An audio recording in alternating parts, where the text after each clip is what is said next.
Assalamualaikum warahmatullahi wabarakatuh. Alhamdulillah allazi allafa baina qulubina fa asbahna bi ni'mati ikhwana.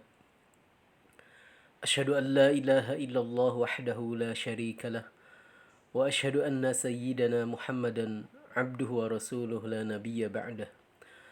Allahumma salli wa sallim ala sayyidil mursalin nabiyyina Muhammadin wa ala alihi wa ashabihi wa man tabi'ahum bi ihsan ila yaumiddin. Amma ba'd. Ikhwatal iman, a'azakumullah, ahabani Allah wa iyyakum ajmain. Para ikhwah dan akhwat yang dimuliakan Allah Subhanahu wa taala, alhamdulillah pada kesempatan ini kita akan sama-sama melanjutkan kajian akidah. Insyaallah pada kesempatan ini kita akan membahas tentang at-tasawuf, an-nash'at wa ta'rif. Kita akan membahas tentang suatu disiplin ilmu yang sangat penting untuk kita ketahui bersama, dan mudah-mudahan nanti kita bisa memahaminya dengan baik, melaksanakannya dalam kehidupan kita sehari-hari, dan juga bisa mendakwahkannya, menyampaikan lagi kepada yang lain. At-tasawwufu, tasawuf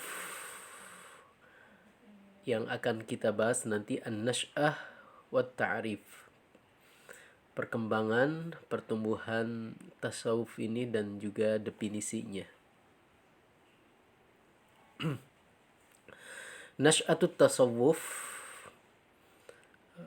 perkembangan tumbuhnya tasawuf ini. Nasya'at tasawufu, telah tumbuh berkembang tasawuf.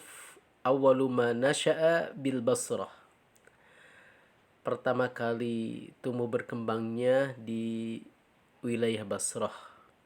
Wa awwalu man bana at-tasawwufa, yang pertama kali membangun, mendirikan tasawuf ini, ba'du ashabi Abdul Wahid ibn Zaid min ashabi Al-Hasan al-Basri rahimahullah, yaitu sebagian para sahabat-sahabat Abdul Wahid bin Zaid dari sahabat-sahabat Syekh Hasan al-Basri rahimahullah. Nah, ada pendapat lain ya yang menyatakan bahwa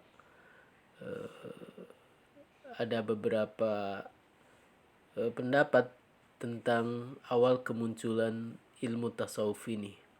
Mungkin kita memahami salah satu dari pendapat-pendapat yang ada insyaallah.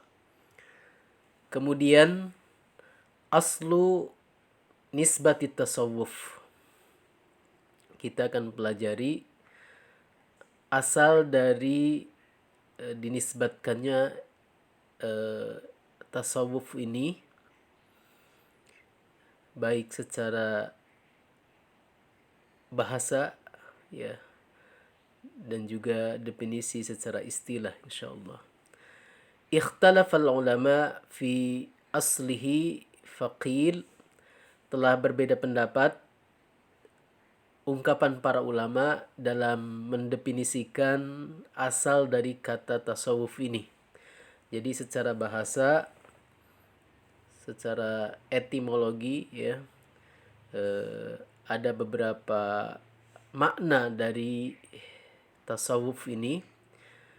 Yang pertama, hiya nisbah ila ahli suffah wa saffah wa safful muqaddim wa labsus sauf. Insyaallah kita akan bahas satu persatu. Ilmu tasawuf ini secara bahasa diambil dari kata ila ahli suffah,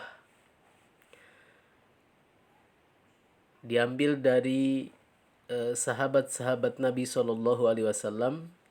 Mereka adalah para sahabat yang sangat gigih dalam mencari ilmu, dalam menyebarkan agama Islam, dan mereka tempat berkumpulnya di serambi Masjid Nabawi di Madinah.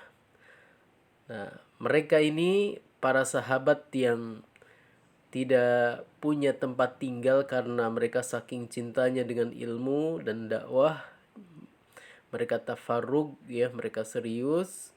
Maka mereka dinisbatkan dengan ahlu suffah, ya, para sahabat yang senantiasa menggali ilmu dari Rasulullah SAW dan mendakwahkannya, dan mereka tinggal di serambi Masjid Nabawi di Madinah. Ini terkenal sekali, mereka disebut ahlu suffah. Jadi ilmu tasawuf adalah secara bahasa, ya, dinisbatkan kepada para sahabat sebagai generasi terbaik umat ini. Di antara mereka banyak orang-orang yang tidak punya tempat tinggal, tetapi mereka sangat cinta dengan ilmu, cinta dengan Nabi, dan juga dakwah. Jadi mereka betul-betul memfokuskan untuk menyebarkan agama Islam ini. Itu secara bahasa dinisbatkan kepada ahlu suffah. Yang kedua, ya, dinisbatkan kepada kata as-saffah. Saffah itu suci, bersih, ya. Kalau dikaitkan dengan hati, hati yang bersih, yang ikhlas, yang murni, ya, semuanya itu hanya satu tujuan hidupnya, mencari ridho Allah Subhanahu wa taala. Jadi tasawuf ini, ya, secara bahasa diambil dari kata saffah, ya, kejernihan, kebersihan, keikhlasan hati yang senantiasa dijaga. Kemudian yang ketiga, labsus suf, ya. Kata tasawuf juga diambil dari kata labsus suf, yaitu pakaian terbuat dari wol. Ini pakaian orang-orang yang sangat sederhana. Mereka menjadikan dunia sebagai wasilah untuk kebahagiaan di akhirat kelak. Jadi diambil dari pakaian mereka yang senantiasa menggunakan pakaian wol yang kasar. Ini asal kata nisbat kata tasawuf. Kemudian as-safful muqaddim. Tasawuf juga sebagian ulama mengatakan diambil dari kata as-saff al-muqaddim. Karena hati mereka bersih, semangat mereka untuk menuntut ilmu sangat tinggi, dan dakwah sangat kuat di dalam lubuk hati mereka. Kemudian mereka juga hidupnya sederhana. Juga mereka senantiasa sholat berjamaah di masjid di shaf pertama, ya. Jadi senantiasa memburu shaf-shaf yang terdepan. Ini pengambilan kata tasawuf secara lughatan, secara bahasa. Ta'rifut tasawuf. Amma ta'rifut tasawuf falil ulama ibaratun mukhtalifatun. Sekarang definisi secara istilah, ya. Definisi tasawuf secara istilah. Falil ulama ibaratun mukhtalifatun. Menurut para ulama ada beberapa ibarat yang beraneka ragam. Faqala ba'duhum, maka sebagian ulama berkata, fi ta'rifit tasawufi, dalam mendefinisikan tasawuf secara istilah ini. Awalan, annahu dukhulu fi kulli khuluqin sunniyin wal khuruju an kulli khuluqin daniyin. Ya, ini subhanallah, mendefinisikan tasawuf adalah masuk, ad-dukhul, masuk fi kulli khuluqin sunniyin, masuk kepada semua akhlak yang disunnahkan, yang baik-baik, yang terpuji. Wal khuruju an kulli khuluqin daniyin, dan keluar membebaskan diri, tidak melakukan dari semua akhlak-akhlak yang rendahan, yang tercela, yang buruk.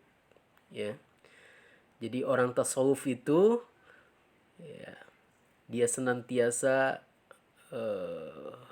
mengutamakan akhlak yang sunnah, akhlak yang mulia, yang terpuji, dan dia keluar menghindari dari akhlak-akhlak yang rendahan, yang hina, yang tidak baik.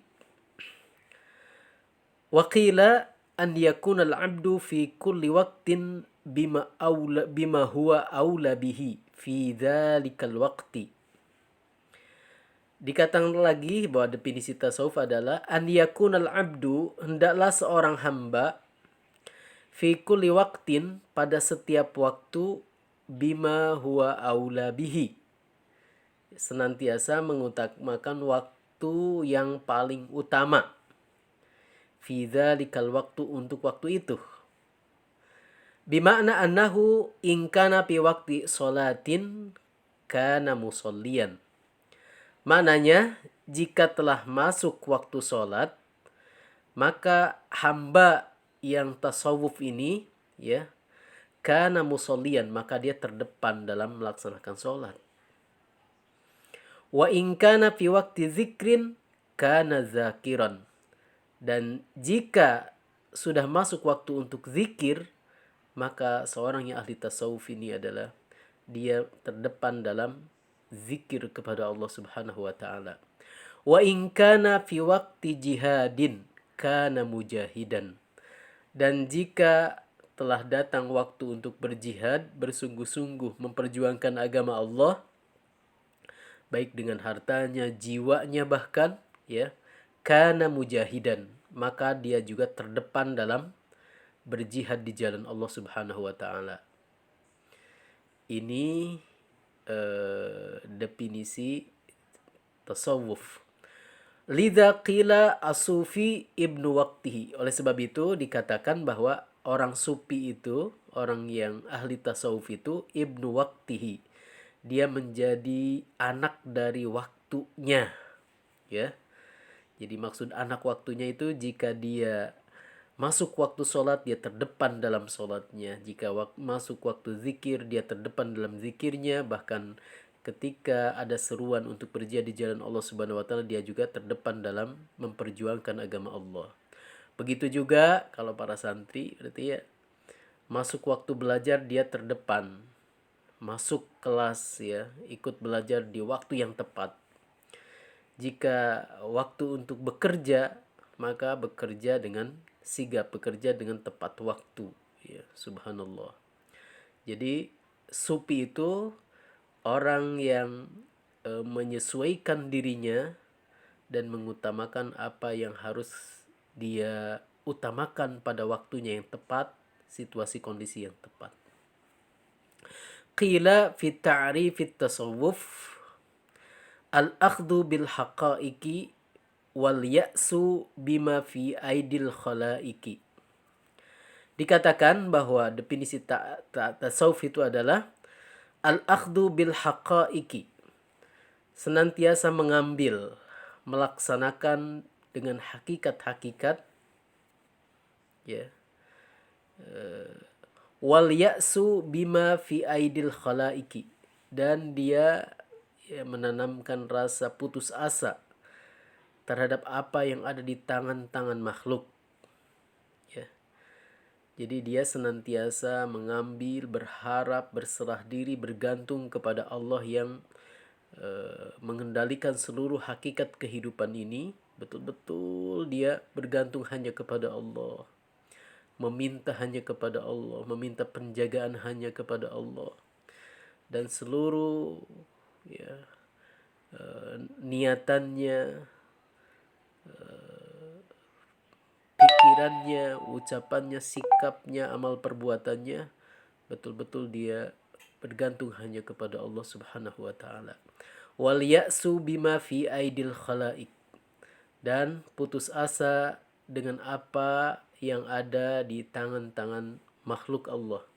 Maksudnya dia tidak menggantungkan, ya, harapannya kepada sesama makhluk Allah. Dia tidak berharap, dia tidak senantiasa menjadi beban kepada sesama makhluk Allah.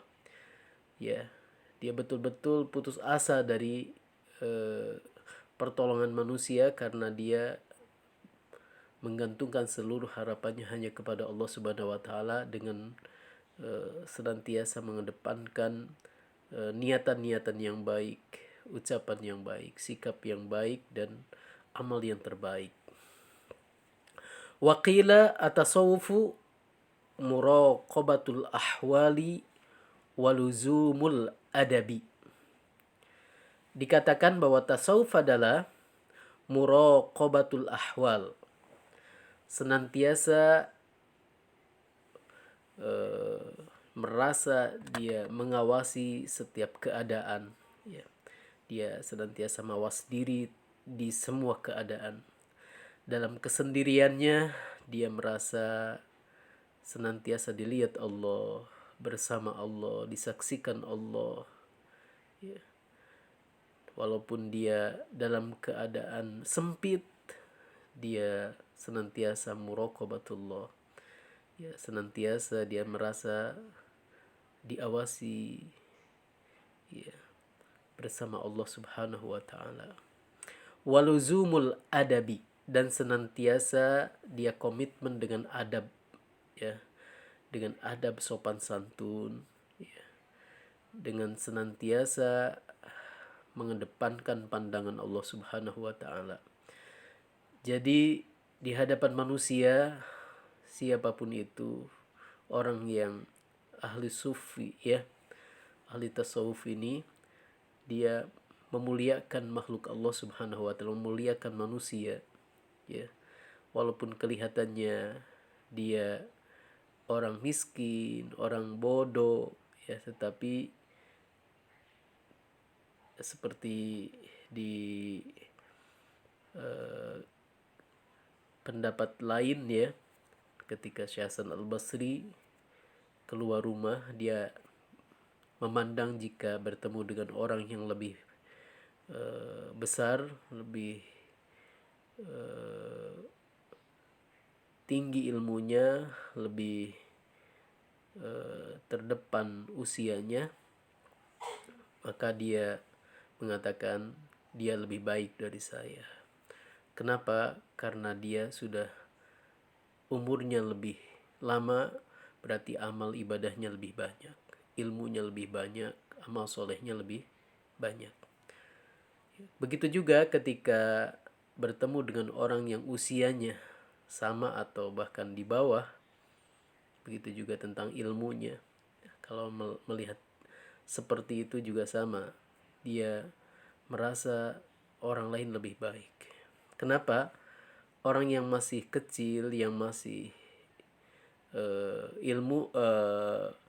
usianya di bawah dia, berarti dosanya belum sebanyak dia karena usianya sudah lebih panjang, ya, daripada orang tadi yang usianya masih muda. Berarti dosa-dosanya masih sedikit, sedangkan yang sudah tua itu khawatir banyak dosa-dosa yang lebih menumpuk, lebih banyak. Jadi ketemu dengan siapapun, menghadapi siapapun, dia senantiasa mengedepankan adab, sopan dan santun, tidak merasa diri paling baik, paling pinter, paling bersih, paling suci, ya, tetapi memandang orang lain itu lebih mulia karena jika mereka lebih usianya, berarti memandang amal solehnya, ibadahnya itu lebih banyak karena usianya lebih tua. Begitu juga ketika lebih kecil, ya, usianya di bawahnya, maka juga berpikiran mungkin dosanya masih sedikit. Subhanallah, ya, dia senantiasa luzumul adab, ya, komitmen dengan menjaga adabnya. Karena apa? Muraqabatul ahwal, ya, karena dia senantiasa setiap situasi kondisi senantiasa merasa diawasi Allah Subhanahu wa taala, maka adabnya pun dijaga. Wa qila ghairu dzalik, dan dikatakan selain ini.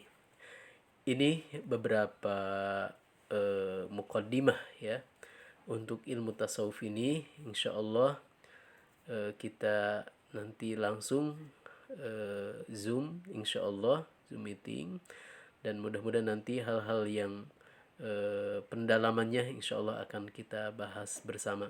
Semoga Allah Subhanahu wa taala menganugerahkan kepada kita semua ya beberapa sifat-sifat yang mulia dari yang kita bahas ini tentang ilmu tasawuf ini, baik tadi pengambilan nisbah ya tasawuf ini dari segi logoh secara bahasa yang tadi berarti halusufah, yaitu spirit, semangat, motivasi untuk belajar agama yang tinggi, kemudian mendakwahkannya walaupun hidup sederhana berada di serambi masjid ya.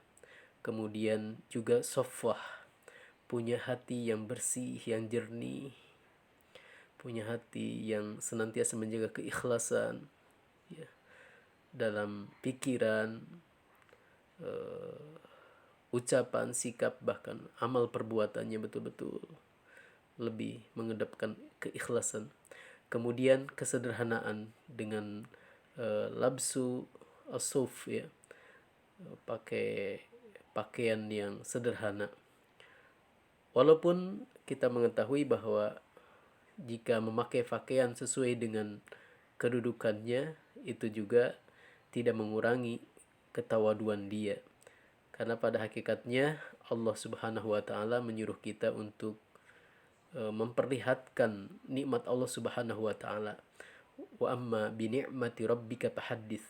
Adapun terhadap nikmat Allah, maka ceritakanlah ya, ungkapkanlah ya, asalkan menjaga niat kita. Kemudian juga tasawuf juga tadi ya, karena punya hati yang jernih, semangat menuntut ilmu, kemudian hidup sederhana, mengutamakan juga sholat senantiasa berjamaah di masjid dengan berusaha untuk menjadi bagian dari orang-orang yang senantiasa sholat di shaf pertama. Ini dari segi bahasa. Kemudian secara istilah kita sudah bahas panjang lebar. Mudah-mudahan Allah Subhanahu wa taala memberikan ilmu yang bermanfaat kepada kita semua. Kita bisa memahaminya, kemudian Allah menganugerahkan kita bisa mengamalkan dalam kehidupan sehari-hari dan juga mendakwahkannya, menyampaikan kepada yang lain. Wallahul muwaffiq ila aqwamit thoriq. Wassalamualaikum warahmatullahi wabarakatuh.